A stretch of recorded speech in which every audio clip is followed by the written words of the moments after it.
Good morning, YouTube. How are you this morning? I'm doing great. I slept well last night. Oh, it was so cold yesterday. I made a video on yesterday morning, and my phone was just acting crazy. I uploaded it. It was, some people said it cut off on them. They couldn't watch the whole video. When I watched it, it my face, like lighting. It was real bad for a minute. So I don't know what's going on with YouTube. I think it's because the internet, it was really cold yesterday, and I think it interrupted me because I cut off. So anyway, I want to come on here and wish everyone a happy Thursday, a terrific Thursday, a thriving Thursday. It's cold out there this morning, so make sure you bundle up. Be prepared for the cold weather because it is really cold out there this morning. It's supposed to be in the 40s, but that's still cold. But right now, I think it's like in the 20s. So you all be, careful because I'm sure it's ice on the road, icy patches from standing water. So anyway, I'm going to come on here and I'm going to try to touch on Nebuchadnezzar a little bit this morning. I read Nebuchadnezzar, and Nebuchadnezzar was a king, okay? And he was in charge. The Lord has set him up to be in charge of his people, of God's people. And Nebuchadnezzar was a prophet, but he was a dominating king, a king that he thought he was all that in a bag of chips. You know what I'm saying? Everything was in his hands. He was the one that set up the kingdom. He was the one that put all them blessings in his hands. And he praised himself. He even built a statue, a gold statue of himself. And he demanded that everyone in the kingdom worships him. When they heard the music, the lyre and the harp and the thimbles, everything, when they heard that, they were supposed to bow down and worship Nebuchadnezzar, okay? And Shadrach, Meshach, and Abednego, they refused to bow down to worship him. They said, we're not going to bow down and worship you. We worship the true living God. So this will not happen.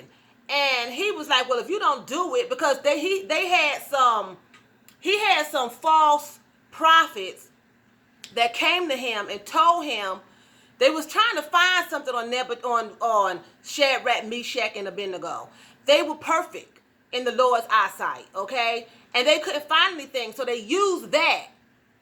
Since we know they won't bow to him, they're going to bow to God, their God, so we got them, So they set this snare, they set this trap for him, and they went to the king, and the king fell for it. Now, the king already knew what kind of God they served because he seen it through dreams that he had interpreted by Daniel, one of Shadrach, Meshach, and Abednego's friends. He already knew that the Lord, what kind of God that they served, but they tricked them.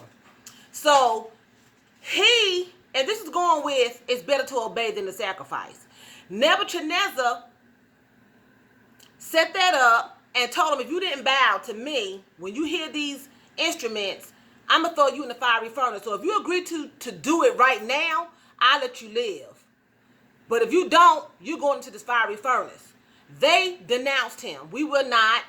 And our God, who we serve, will deliver us. And if not, so be it. We'll just burn up. But we're not worshiping you. What they were saying was, it's better to be in paradise with God than to go to hell and burn again with you. We're not doing that. So it is what it is.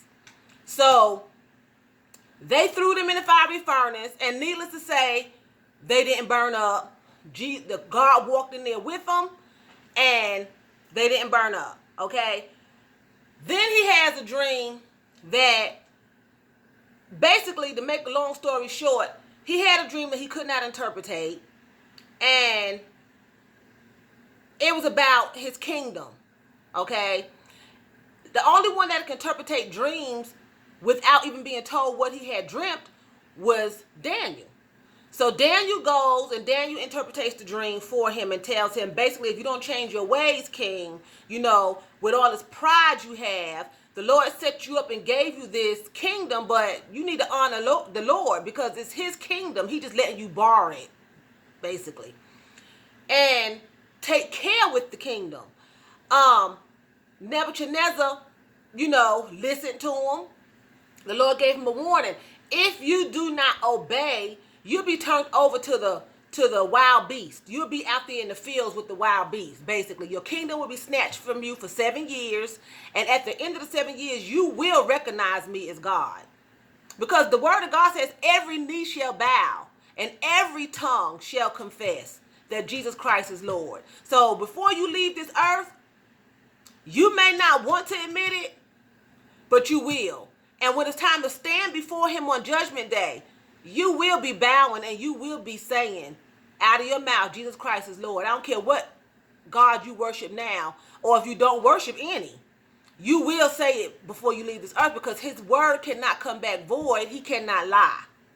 So, Daniel interpreted the dream for him. Your kingdom is going to be taken away from you for 7 years, and you're going to be out of your mind. You're going to be insane. But at the end, you will come to the Lord. So, Nebuchadnezzar went on. The Lord gave him exactly 1 year, 12 months. He was walking out on the rooftop of his magnificent castle, and he praised himself. Look what I've done. Have I not built these houses? Have I not built Babylon? Have I not did this? I'm the greatest thing that's walking the planet. I'm this, I'm that. As soon as he said it, he lost his mind. He lost his mind, and he wound up in the fields with the beasts, growing hair like eagles and nails like oxen. Okay? He was out of his mind. Out there in the dew, in the wet, using the grass for a bathroom, eating grass, just a wild beast for 7 years, because he refused to obey. He sacrificed his kingdom. He sacrificed his sanity. He was put in charge of these people.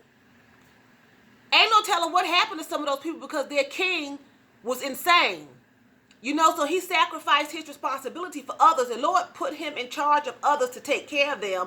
And he basically abandoned them for being disobedient. Okay?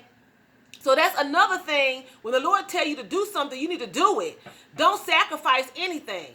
It may be you scared to do it, but you need to follow the rules and the order the Lord give you, because it's for a reason. He knew that King Nebuchadnezzar was full of pride, and God does not like pride. So he knew Nebuchadnezzar was full of pride. He had to get that out of him. But he also knew that at the end of 7 years, he will come to me. Some people don't never come to God, no matter what they go through. It doesn't matter what they go through, but they will keep rejecting God, because their heart is made of stone, and they just don't have no feeling. They have been seared with a hot iron. Their conscience. But this man knew the Lord, and the Lord knew that he was going to come back. So somewhere down in there, Nebuchadnezzar loved the Lord, and he knew right. He knew. But he was just being arrogant, And that can happen sometimes. You get positions, you come into money, you have a nice home, nice clothes, and you just think, hey, I'm all that. Don't let somebody give you a compliment a couple of times. That's it right there. Pride comes in. So Nebuchadnezzar, at the end of his 7 years, okay, so he was out there in the field, but he sacrificed a lot of things. It's not just sacrificing. Back in God's time, they sacrificed animals, to shed blood, because Jesus hadn't died yet. So they sacrificed a lot. So some people would say, well, it's better to obey than to sacrifice. It's better to obey the Lord than to sacrifice a lamb or something. That's true too. It's better to obey than to go run and pay your tithes. If the Lord give you a specific order to feed the hungry, and you have money in your hand, and just say it's tithe money, okay? But he specifically tells you, Tracy, I want you to feed this family over here. They're hungry, and it's all the money I have, and I'm supposed to pay it to the church. I need to take that money that I'm supposed to pay to the church and take it and feed this family. But instead, I take the money and sacrifice it, and I'll pay the church. Lord, they'll be okay. And I sacrifice the church. I done sinned against God, because I dismissed the direct order, and this family still starving. You know what I'm saying? They hungry. They might not even survive. They might wind up in the hospital, or whatever the case may be. But he told me to do it. And there might not be nothing behind it. He just gave me an order to see if I would listen. So now I got a consequence coming on me, because it's better to obey than to sacrifice. So that's what he did. He sacrificed his kingdom. He sacrificed his people's safety. You know, the Lord shielded and kept the kingdom for him for 7 years. Who keeps a kingdom for anybody or anything for 7 years? You just walk away out of your mind, in the fields with the beasts, the cows, the oxen, the sheep, the goats, eating grass, waddling around. And his kingdom stayed intact, because the Lord said at the end of 7 years, I'm going to give him everything back and more, because he's going to acknowledge me. And that's exactly what happened. At the end, he was like, Jesus Christ is Lord. And I sin, and I repent, and I come back, and I obey. You know, so he found the Lord in the end. Even though he knew him, he found him. And that's the same thing that's for a lot of us. You know, it takes some hard things to get us to accept Jesus Christ. And then sometimes people just go through all kinds of... I've met people that I know personally that I talk to them about the Lord, and they just denounce him over and over and over, no matter how bad their situation is. They just will not acknowledge that Jesus Christ is Lord. They will not acknowledge it. They make all kinds of excuses, no matter what situation they are in. I've seen some horrible situations, and they just like, no. They blame him. He did this, and he caused this. No. You know? So my point is this. If the Lord gives you a direct order, I'm talking to Christians, and sometimes he gives people that's not Christian, that's not following him as a Christian, orders to follow. If he's doing that, you need to do what he says do. Don't sacrifice your family, your home, your sanity, your health. Because when you disobey, you bring all kinds of destruction onto you. And you don't even know what you're going to bring on you. It could be devastating, calamity. You don't know what you're going to bring onto you. So it's better to obey than to sacrifice. Okay, don't sacrifice like King Nebuchadnezzar did. His kingdom could have been demolished. They could have came and took all of his kingdom into captivity. They could have killed him. They could have overthrown him. He was out of his mind. He was in the fields like a beast. They could have overthrew the whole kingdom, took his people like he did, because King Nebuchadnezzar took God's people into captivity. Okay? That's how he got Shadrach, Meshach, and Abednego and Daniel. He kept them. He wanted some strong men in his kingdom, and he kept them. He took them from their family. He took a lot of other ones and just held them in captivity. You know what I'm saying? That's what they did back then. But the Lord kept his kingdom for him. He didn't allow that to happen. It gave him everything back. He come to his mind. His people cleaned him up and sat him right back on the throne. So when God gives you something, can't nobody take it away. Only person that can mess that up is you.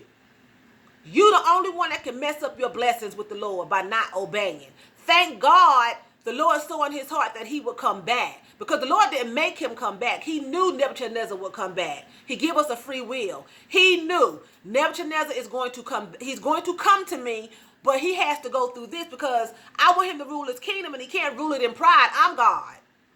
He's not God. See, Nebuchadnezzar was having them bow to him as though he was a god. You know, he built up a gold statue of himself. They had to bow to this statue. It wasn't even him. He's sitting in his kingdom. They outside bowing to a statue that can't help them do a thing. You know? So think on that. If I think of anything else that goes with the story, I'll come back and I'll touch on it again. But I'm getting ready to leave. Y'all have a nice Thursday. Don't forget to please rate, share, and subscribe. And I'll talk to you all tomorrow morning, Freedom Friday. Y'all have a nice Thursday.